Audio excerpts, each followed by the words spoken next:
I'm Linda, 22 years old, and that day was my college graduation, a moment I had imagined for 4 years, picturing my parents sitting in the audience, waving and smiling with pride. But when the stage lights turned on, when applause filled the auditorium, their seats remained empty. My mom had texted me. "We're too tired after a long week at work, hope you understand." I nodded. Tried to understand. Tried to believe they couldn't come because they were just too busy. But then, right before I stepped out of my dorm room, I opened Instagram. One photo. My mom, dad, and my younger sister Sophie beaming with joy in the middle of a shopping mall, arms full of designer bags. The caption read, "Shaking off exhaustion, helping our baby heal from heartbreak." My sister had just broken up with her boyfriend, and they skipped my graduation just to go shopping with her? I stared at the screen, my lipstick still wet, my throat tightening. I didn't cry. I just quietly stood up, walked out of that empty room, carrying yet another crack in my chest, not because they didn't come, but because I had still hoped they would. Have you ever stood alone on the most important day of your life? No one there to pat your shoulder, no one looking at you with pride. If you've ever been through something like that, I'm here, and I want to hear your story. Where are you watching from? Drop a comment below. I used to believe that if I was obedient, quiet, never a bother, I would be loved. I was the kind of child people called easy. I didn't cry or ask for much, didn't throw tantrums in the middle of the night, didn't pout over not getting a new doll. I did my homework on my own. Made my own milk. Saturday, quietly in the corner, whenever mom said, "I'm busy with Sophie right now, can you play by yourself?" And slowly, I learned how to make myself invisible so things at home could stay peaceful, so my parents wouldn't have one more thing to worry about. Sophie is 4 years younger than me. From the moment she was born, the house seemed to revolve around a new son, one that could cry louder, ask cuter, and capture every bit of attention in the room. Her birthdays were always filled with flowers, balloons, and 3-tier cakes with her favorite cartoon characters. My birthdays? Usually just a rushed message from mom. "Happy birthday, sweetie, I'm in a meeting so I can't call." And then silence. One year, I made myself a birthday card and placed it on the dining table. The next morning, mom saw it, smiled softly, and said, "You're so sweet, you're so mature, you make me worry less." I used to feel proud of that, until I grew up and realized, when a child is praised for being mature, it often means they've learned how to endure everything in silence. I remember the first time I won first prize in the school's drawing contest. The theme was family home. I drew a small wooden house with 2 sisters standing in the yard, and our parents sitting far back under the porch. My teacher said my artwork was full of emotion, and the school invited parents to attend the award ceremony on Saturday morning. I was so excited bringing the invitation home, picturing mom hugging me, smiling proudly as I walked up to receive my award. But that Saturday morning, mom just said, "Saturday? I need to bake Sophie's birthday cake. I can't make it. But you go ahead, you're a big girl." I nodded, then rode my bike to school alone. As I held my certificate on stage, I looked down at the row of parent seats. Empty. I remember clenching my fist, swallowing the tears. A week later, sitting on our living room table was Sophie's birthday photo album, 40 pages thick. There were pictures of mom smiling as she lit the candles, dad carrying Sophie, and a house full of cheerful guests. As for the photo of me receiving my award, it didn't exist. From that day on, I stopped telling my mom about my achievements. When I was chosen as class vice monitor, I just smiled quietly. When my teacher praised me in front of the class, I didn't rush home to share. And when I saw Sophie get a brand new bicycle simply because she was sad someone made fun of the old one, I looked at my old bike, the one I'd ridden for 3 years, and said nothing. I wasn't angry. I just learned that in this house, my efforts weren't something to be celebrated.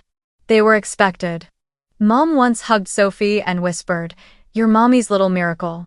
I heard it while standing at the kitchen sink doing the dishes. I silently scrubbed one last fork, my hands trembling slightly, then turned away to hide a single tear that fell into the rising steam. I was the good daughter. But no one waited for me to come home before dinner. No one saved me a slice of my favorite cake. No one asked what I learned today, or if I was happy. I grew up like a shadow quiet enough to go unnoticed, and one day, that very silence taught me how to survive without anyone. But at the time, I didn't yet realize that silence would become the strongest weapon I'd ever own. I started excelling in school in 6th grade. Not because I wanted to prove anything, but because inside textbooks, I found more safety than I ever did at the dinner table. Math formulas didn't choke me up. Essay topics didn't make me feel invisible. They gave me another world, a place I could exist without permission. I held the top spot in class for all 4 years of high school. My homeroom teacher called home several times to praise me. One year, I was invited to join the student council as the representative for the junior class. I still remember the day I brought that letter home, my heart full of hope, thinking maybe this time, Mom would be proud. But when I walked through the door, I saw her sitting beside Sophie, who was crying because her boyfriend hadn't replied to her text. I stood there, holding the paper in my hand, waiting for Mom to look up. But she just waved me off. "Can't you see she's upset? Whatever it is, we'll talk later."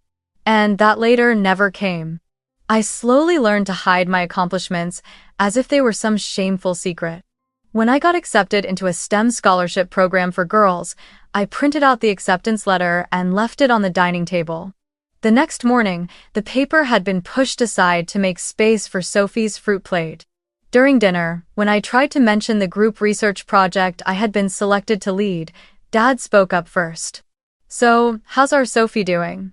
Did that boyfriend call back yet?" Mom chimed in too. "Poor thing, she couldn't sleep all night." I sat there, in front of a plate of cold rice, feeling like I had just been slapped not with a hand, but with the kind of cold indifference that cuts even deeper. But the moment that hurt the most was when I received the official notice from the university. I had been chosen as the valedictorian for graduation. I came home earlier than usual that day, waiting for everyone to gather before I shared the news. I had imagined they'd be surprised, maybe even hug me, maybe call relatives to brag. But after I finished speaking, Mom just blinked and said, "That's nice. But try not to talk about these things too much, it might upset Sophie." Dad added, "She just broke up yesterday. She's going through a lot." Under the table, I clenched my fists. I didn't get angry. I didn't cry. I just felt like I had been quietly and completely erased from the family picture. Sophie, the girl who only had to frown for the whole house to spin around her like the earth had stopped turning. And me, even at the highest point of my academic life, I was nothing more than a faint sound in a sealed room. That night, I sat alone on the balcony. The breeze was soft, the city lights twinkling in the distance like signals from another world, a world where, maybe, I would finally be seen. I opened my phone and reread the email from school. "Congratulations. You've been selected as this year's valedictorian in recognition of your academic excellence and meaningful contributions to the student community." I read it over and over again, as if trying to convince myself it was real, that I wasn't just imagining my own worth. Then I locked the screen. Not because I was sad, but because I knew no one else was going to care about this but me. And in that quiet moment, I understood if I wanted to be seen, to be valued, I had to be the first person to do that for myself. Not my dad. Not my mom, no one. Just me and the old dream of a child who once longed to have someone waiting at the end of a school play. A child who once craved a word of praise for an A+ on a test. And now, that child had grown up, but still sat there with the same waiting eyes, though no longer full of hope. Maybe that child never disappeared. Maybe she's just been waiting for one moment to finally speak, and that moment is coming very soon. That morning, I woke up earlier than usual. Even though I barely slept the night before, I still ironed my graduation gown by hand and hung it neatly on the rack. I did my makeup lightly, just a bit of powder, a thin line of eyeliner, a soft peach lipstick. I always hoped Mom would say, "That suits you. You look lovely." I left for school early to prepare for the ceremony. I'm making breakfast for Sophie. "We'll come after," Mom had said. I stood in front of the mirror and smiled at myself. This was my day. I didn't know for sure who would show up, but I still hoped, at the very least, that my parents would be there. I had reminded them since the beginning of the week. Only one student in the entire school gets chosen as valedictorian. In 12 years of studying under dim lights, I had never once asked them to attend a parent-teacher meeting, never demanded anything, only hoped that this time, they would sit there, in the crowd, when I walked onto that stage. I arrived at school an hour early. The graduation ceremony was held outdoors, on the soccer field now transformed with flags, flowers, and rows of white chairs in perfect alignment. My friends were buzzing around, taking pictures with their families. Laughter echoed. Names were called. Camera shutters clicked non-stop. I stood quietly in a corner, phone in hand, waiting for the message I had been hoping to receive all week. And then it came. A short text from my mom. "We won't make it. Too tired after the work week. Wishing you all the best." I read it again, and again. My eyes blurred not because I didn't expect it, but because I had hoped. Hope, the one thing that hurts more deeply than any cut. I took my seat, the one reserved for the valedictorian. My name was printed on a small wooden plaque, beside two empty chairs marked "Seats reserved for Linda's parents." I looked to my left, to my right. Everyone else was talking, showing off gifts, introducing relatives. And me? I had only the wind and the sunlight hitting my face like a spotlight no one asked for. I pulled out my phone, intending to text them a thank you anyway, even though my heart felt hollow. But just then, a new story popped up from Mom's account. I tapped. It was a photo taken at the mall. Sophie was smiling, holding a new handbag, cheeks flushed pink like someone who just received a surprise gift. Dad stood beside her, his arm around Mom's shoulders. The caption read, "Pushing through the exhaustion to help our baby heal. Strongest girl on earth." I froze. Not sure if it was anger or the sound of my heart cracking again. I left my seat and walked quickly to the parking lot behind the field. I opened the car door, sat down, and closed it behind me. Inside the stifling silence of the car, I stared at myself in the rearview mirror. My lipstick had smudged. A trace of mascara blurred just under one eye. I couldn't tell if it was from the heat or tears I hadn't even realized had started falling. I asked myself, do they know they just destroyed one of the most important moments of my life? Do they understand that while they were out buying a bag to wipe Sophie's tears? No one asked about mine, no one wiped them, no one even noticed. I didn't scream. I didn't call. I didn't blame. I just sat there, letting the pain seep into every silent crack inside me. And then, in that quiet, something stirred. If they couldn't see me when I was shining, maybe I needed to shine so brightly they'd never be able to look away again. I wiped my face, reapplied my lipstick, stepped out of the car as if no tears had ever fallen. I walked back to the ceremony, straight to my seat, spine tall, eyes wide open, not searching anymore. Because today, I didn't need anyone to witness my success. I would be that witness myself. On that stage. In front of the entire school. And if my parents weren't here to hear my speech, then I'd say something they wouldn't be able to forget no matter where they were. I took a deep breath and waited for my name to be called. This was no longer the moment of a child begging for love. This was the moment of a person who had decided never to let herself be forgotten again. I walked slowly down the path leading to the ceremony grounds, each step echoing clearly amidst the joyful noise all around me. Everyone had someone beside them, fathers hugging their daughters, mothers fixing graduation caps, little brothers chasing after sisters with flowers shouting, "Take a picture with me." And me? I had only the wind and the steady sound of my heels tapping against the concrete. No one looked at me. No one seemed to notice that in this sea of celebration, someone was walking alone, not because she had no one, but because the ones who were supposed to be there had chosen to be somewhere else. I reached the section reserved for the valedictorian, where rows of white chairs were neatly tied with ribbons, and my name was printed on a small plaque at the front row. I sat down, folded my gown, smoothed the edge gently. Around me were voices chatting, names being called out, camera shutters flashing endlessly. I gave a faint smile to a classmate when he introduced me to his mom. She shook my hand, congratulated me for being chosen to speak. I thanked her, then glanced at the seat beside me, still empty, still reserved for my parents, though I knew no one would ever sit there. I couldn't tell if I was angry or simply learning how not to wait anymore. This feeling wasn't like before, no burst of fury, no tears threatening to spill. Just a quiet recognition. I had hoped again, and once again, I was left behind. I remembered the first play I ever performed. I played a silent tree in our third-grade spring show. I waited outside the school gate in my homemade brown costume, holding a trembling green paper leaf. But she didn't come. So I stood on stage like a real tree, still and unnoticed.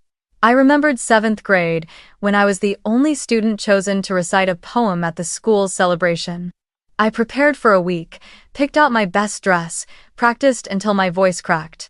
But when I came home excited to tell her, she just said, "Oh, I have a work party tomorrow." I remembered 9th grade, the day I won a city-level math medal. The whole school cheered when my name was announced over the speakers, classmates clapped. But when I texted, "I won the prize," I got only, "I'm in a meeting, let's talk tonight." I swallowed hundreds of tears like that, and every time I did, I told myself, maybe next time will be different. But this time, I didn't believe that anymore. Because I finally understood, no matter how hard you try, it doesn't guarantee love. Not because you're not enough, but because some people simply aren't capable of seeing the value in others unless that value reflects their own pride. Today is the last day I will sit in the audience of my own life, waiting for applause. I looked up at the stage, glowing brighter by the minute.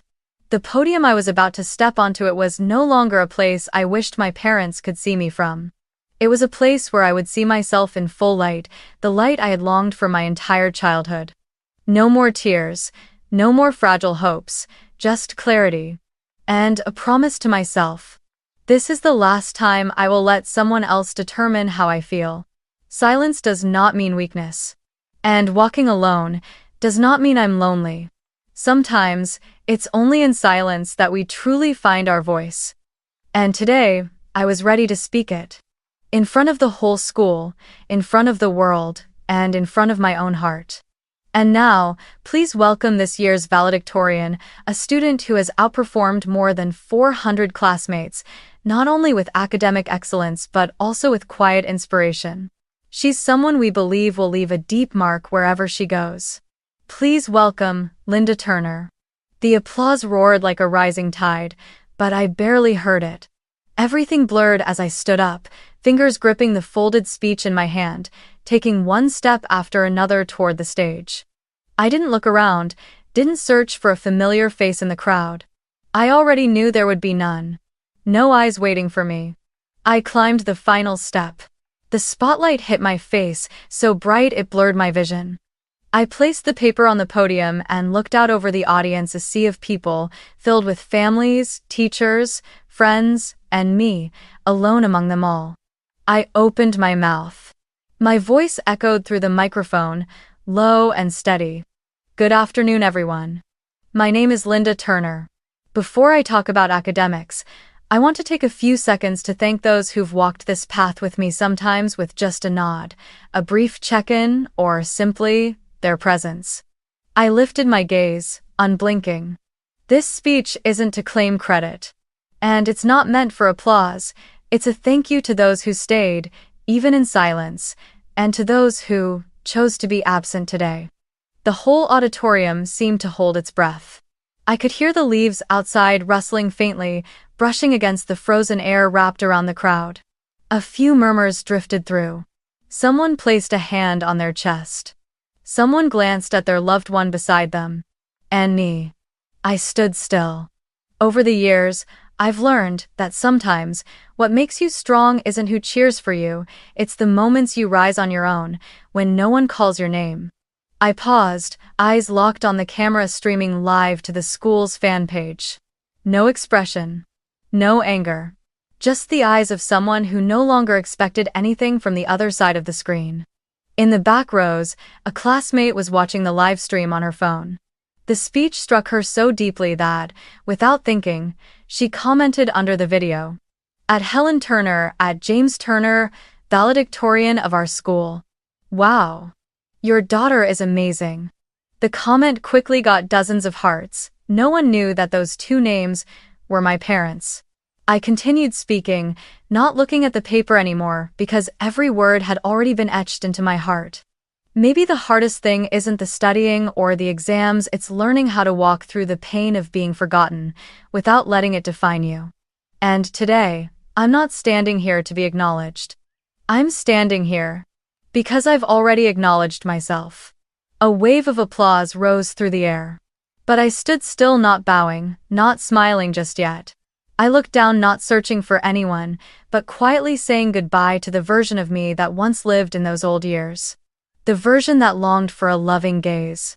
That cried when no one showed up. That kept trying, just to be seen. Today, I didn't need that anymore. I stepped down from the podium.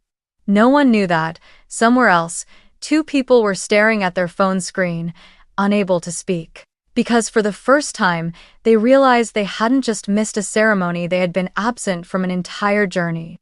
And that journey went on without them.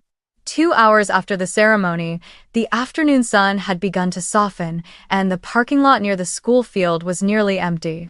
The cheerful chatter from earlier had faded, replaced by the sound of car engines and gravel crunching under wheels. I walked slower than everyone else, deliberately falling behind, because I knew someone would be waiting, though not to congratulate me. The familiar silver SUV was parked 3 rows over. Sophie was standing outside, hands on her hips, eyes red and puffy, mascara streaked like she'd just finished crying. My mother sat in the passenger seat, staring at her phone screen.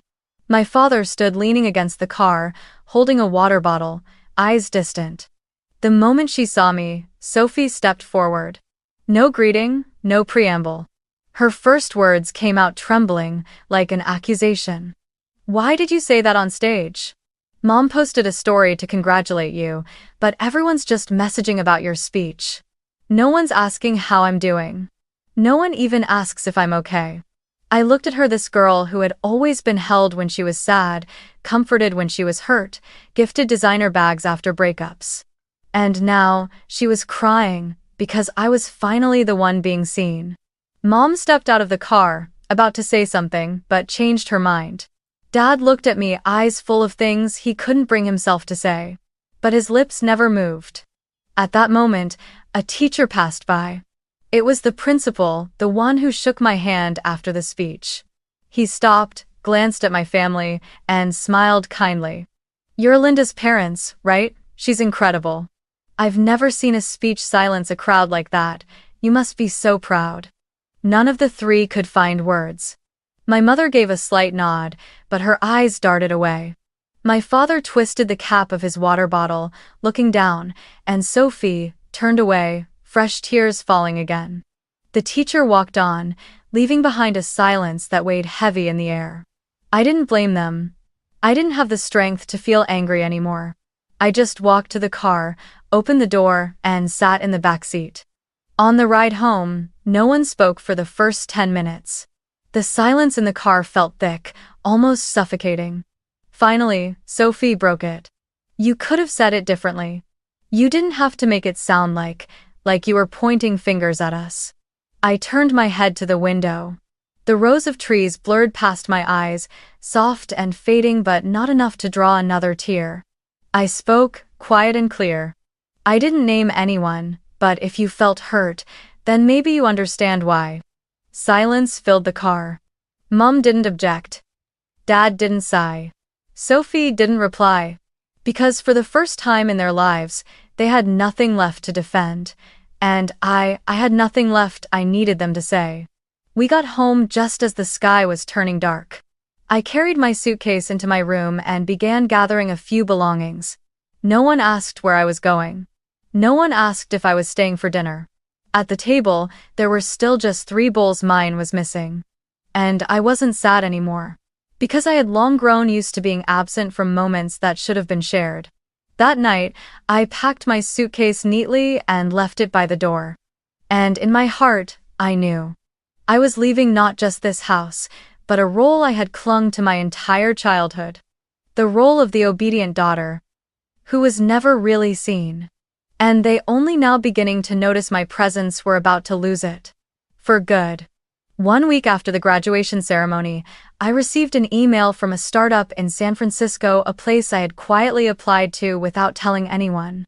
The subject line was simple, but it made my heart race. Congratulations, Linda, welcome to our leadership team. I got in. Not as an intern, not as a junior assistant, but as a project manager, a role they said requires independence, decisive thinking, and natural leadership. Oh. I read it again and again, then sat quietly in front of the screen for several minutes. I didn't cry, I didn't scream. Just a small, soft smile spread across my face, the kind of peace I'd never felt when thinking about my future before. That same evening, I received an official invitation from the school. We would be honored to welcome you back as the keynote speaker for next year's opening ceremony. Your graduation speech deeply inspired not only our students but our entire faculty. I didn't reply right away. I needed time to hold this moment close, not to show off, but to let myself, for the first time, feel. I deserve this. A few days later, my closest friends threw a small celebration in Lainey's backyard, the classmate who had silently held my hand after my speech. No fancy wine, no booming speakers. Just strings of warm yellow lights hung between tree branches, a wooden table with cake and handwritten cards. On the table was a framed photo of me in my graduation gown, standing in the center of the school field with my right hand raised, holding my diploma. There were other pictures too, ones I didn't know someone had taken where my eyes met the camera, strong and peaceful. Lainey handed me a handwritten card. Linda, you have no idea how many people you changed simply by staying silent and then standing up. We see you, we always have. I hugged her. Said nothing. Because some things don't need words.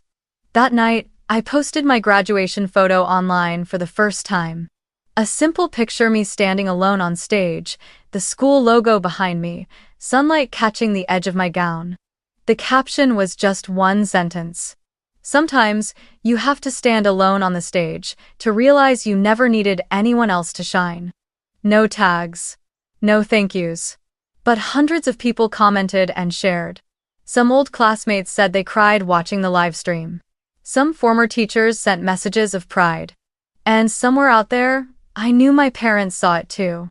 They didn't call. Didn't text, but I knew. I folded my suitcase shut. The room wasn't filled with much, but it was filled with something lighter, relief. I didn't take any family photos with me. No memories of being left behind. Only the things I built for myself, knowledge, strength, and the belief that I no longer needed to wait for anyone to see me. San Francisco welcomed me with soft sunlight and a salty ocean breeze. A new chapter had begun without my parents waving goodbye at the station, without a little sister crying because she'd miss me. But I walked forward, light on my feet. Because from the moment I stood on that stage, I was no longer a shadow in someone else's story. I was myself, and the light was mine. One late afternoon in San Francisco, the sky was clear, and golden sunlight poured like honey across the rooftops. I had just finished work and strolled slowly beneath the tree-lined streets. I held an iced latte in one hand, while soft, familiar piano music played in my ears. I wasn't rushing. There was no need to hurry. My life no longer felt like a chase after indifference, but a deliberate rhythm, each breath a choice, every moment a life fully lived. I paused in front of a little cafe on the corner, the one with the wooden table by the window I always picked. Today, instead of opening my laptop like usual, I pulled out a blank sheet of paper. And I wrote. Not to anyone. Just a letter. To myself at 12 years old. Dear you. I know how good you've become at enduring. You tried your best to be the good kid, never a bother, never demanding, never making anyone uncomfortable. You believed that if you were quiet enough, good enough, then you would be loved. But I want you to know. You are always worthy of love even when no one saw it. Not because you got good grades, Not because you held everything together, but simply because you were you. You didn't need to win awards or give speeches on stage to have value. You already had it, back when you sat quietly in the corner, hugging your old teddy bear, wishing that one day someone would hug you back. I set the pen down, my shoulders felt a little lighter. If you've ever been forgotten by your parents on the most important day of your life, you're not alone. If you've ever sat in a crowd and still felt invisible, I know that feeling. If you've ever worked yourself to the edge just to be seen and then realized no one noticed, then maybe you were me once too. And if you've chosen silence over blame, walked away instead of begging, grown instead of waiting, then you are stronger than the people who once made you feel small. We don't need revenge, we just need to live brightly enough that our very existence becomes the answer. Where in the world are you watching this story from? Drop a comment below, I'd love to hear your story. And if you've ever had to stand alone on the stage of your life, tell me how you walked through it. Don't forget to like, subscribe, and share if you saw yourself in this story. Because somewhere out there, someone may be waiting to see themselves in your light.